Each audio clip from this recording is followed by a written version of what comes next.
I wanted to talk today a little bit about the theme abiding in peace, about how we can cultivate and experience peace within our life. Not a intellectual, analytical understanding of peace, but how we, as individuals, as humans on earth, can enjoy being peaceful. So the theme peace, it's used often when someone dies. We say, may they now rest in peace. It's time for them to be at peace. Peace comes up when we talk about peace between nations, peacekeepers. We consider peace in society.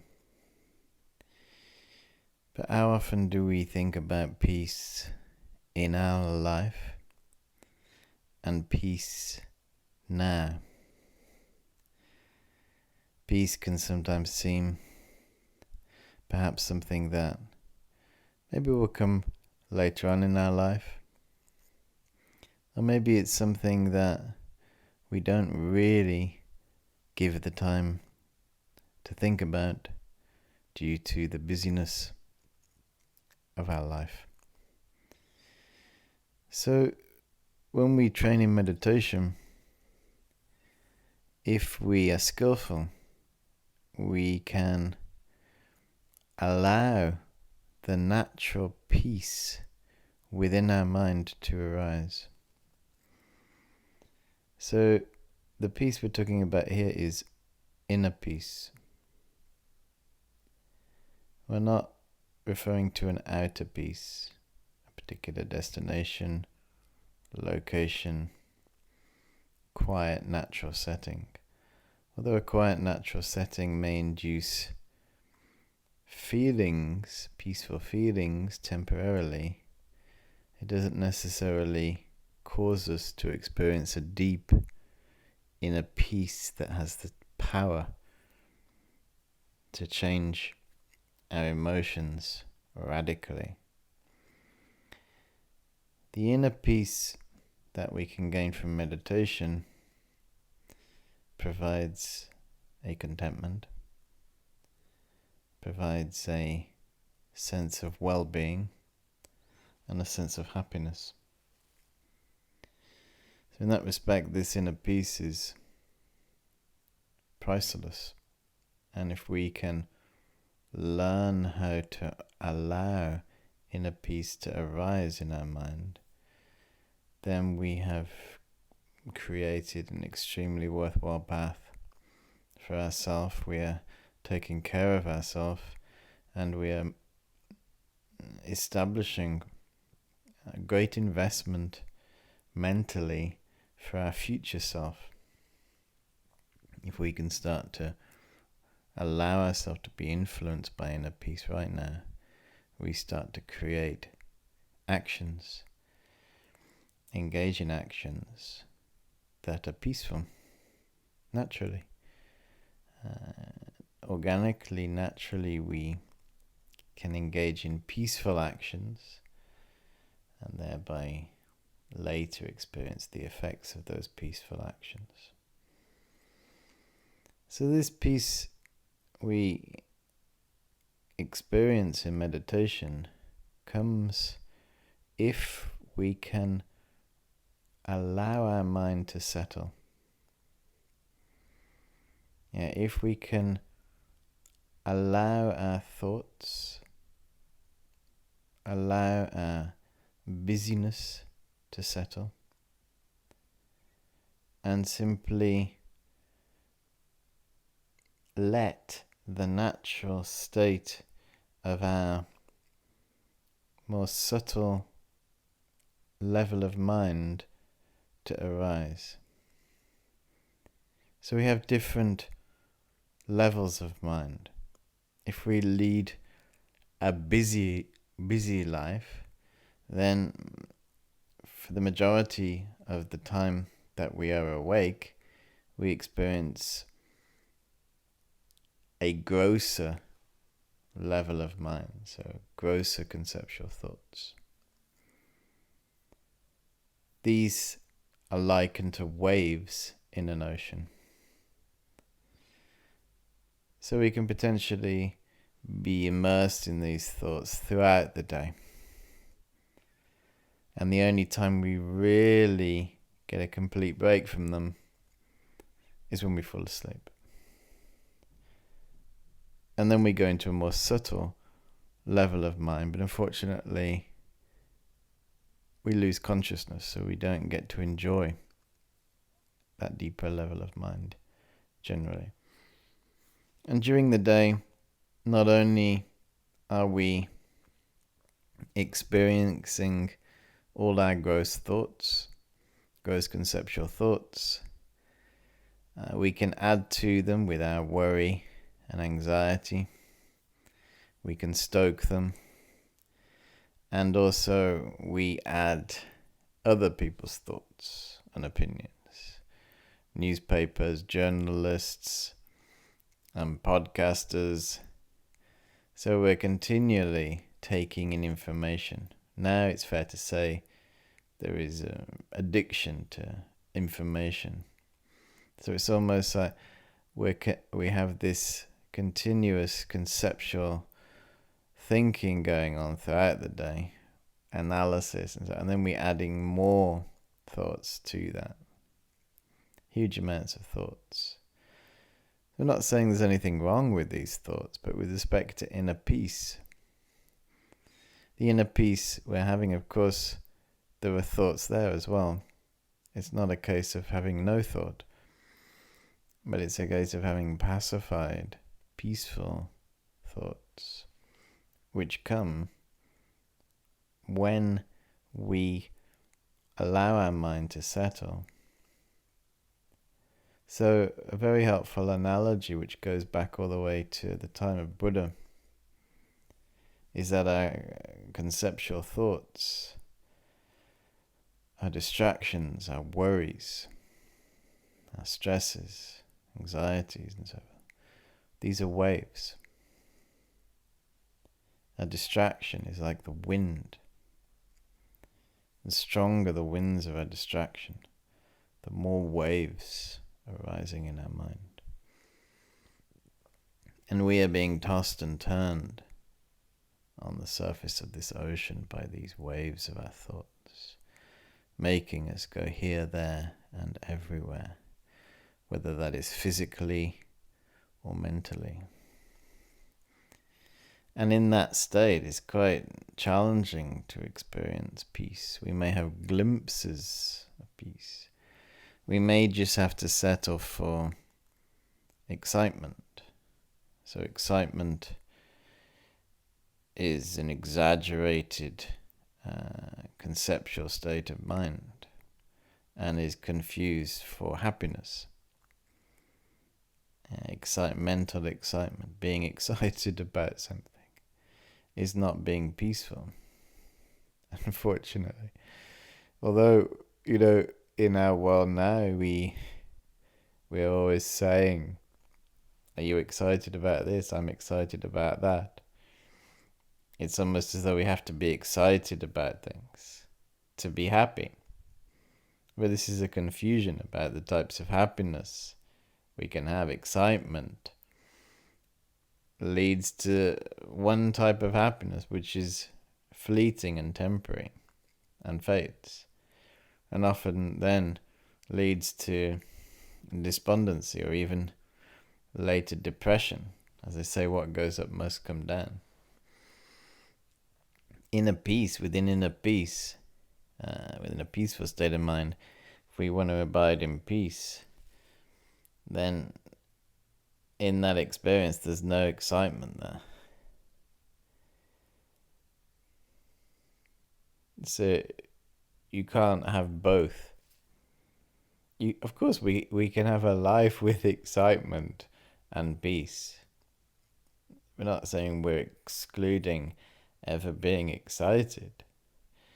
But what we're saying is, if you want to experience peace, then at that time there needs to be a freedom from mental excitement.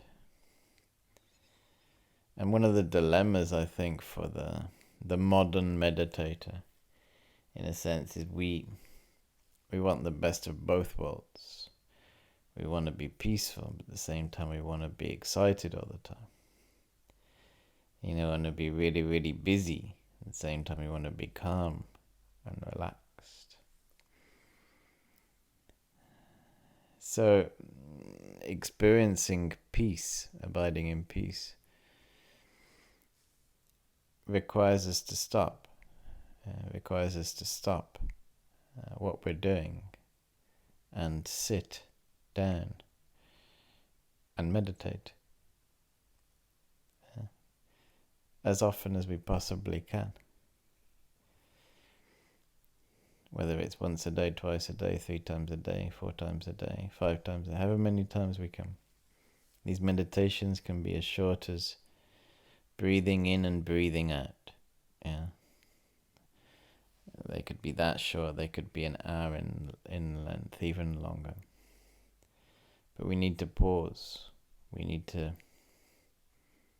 Of course we can do mindful movement and practice as we're on the go, but to get a deep peace, to be able to abide in peace, we must be able to stop what we're doing and allow the waves of our conceptions to pacify by stopping the winds of our distractions.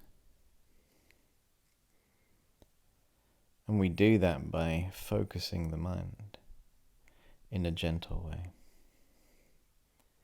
Focusing the mind on the breathing pacifies the winds of our distractions. And if we keep doing that, then the natural peace within our mind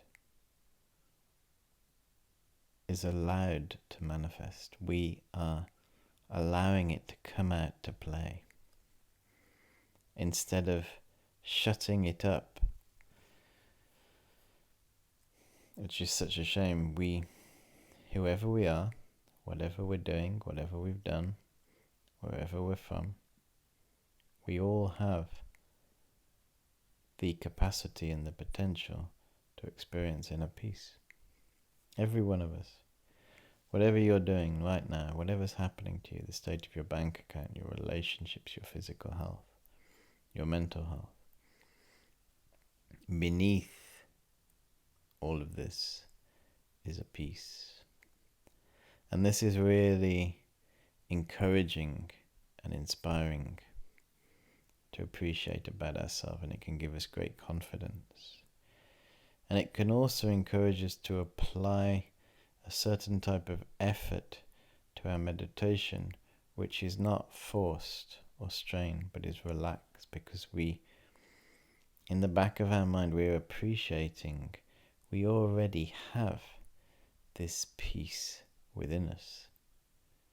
It's not as though we have to strain to bring something new into our life.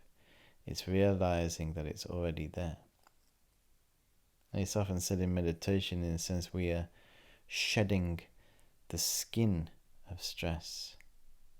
We're not adding something new to our experience. We're shedding the skin of stress and allowing our mind to be naturally at peace.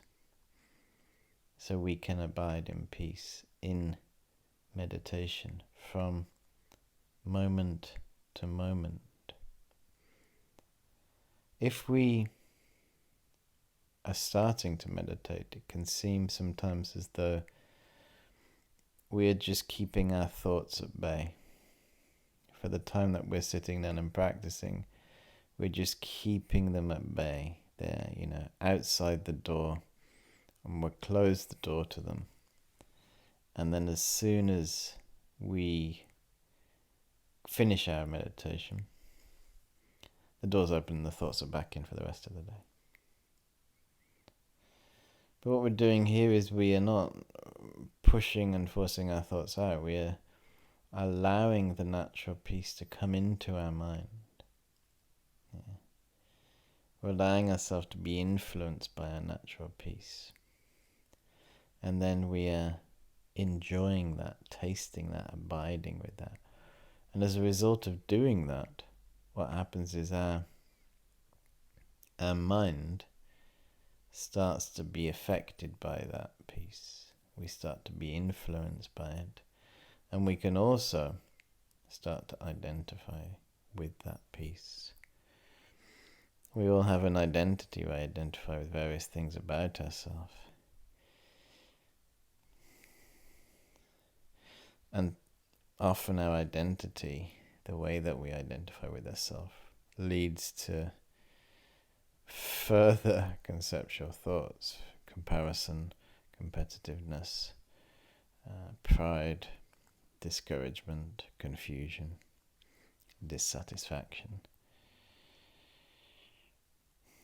If we can start to identify with peace, then that process of identification gives rise to more peace.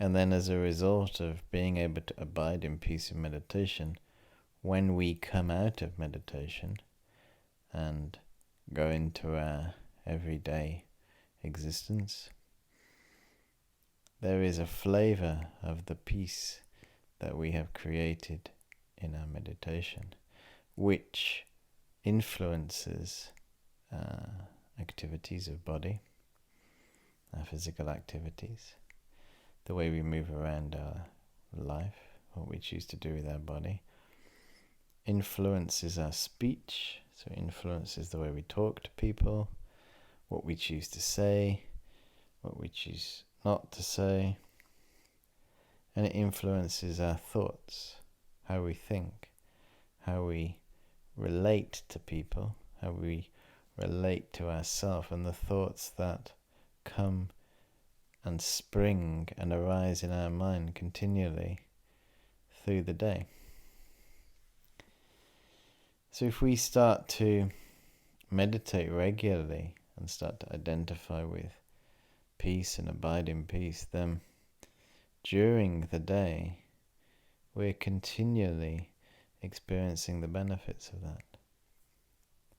So our ability to be mindful, our ability to have gratitude, to have consideration,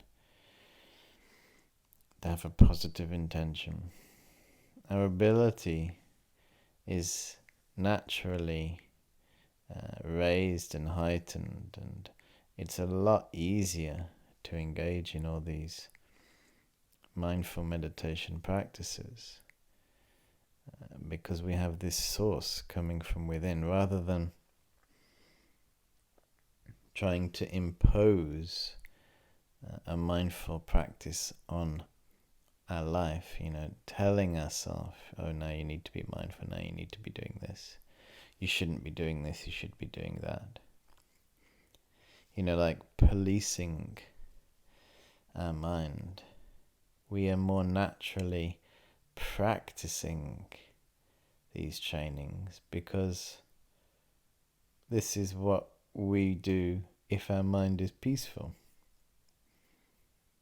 So it's not so much a demonstration or trying to show or appear that we are practicing. We are just simply practicing as a natural expression of the peace that has been cultivated and developed in our mind. And then when we go and sit back down to meditate, then we're influenced by that, and then we build it up so we can start to open up this ocean of peace and be guided by it through our life, and as a result find contentment, peace and enjoyment in every moment of our existence.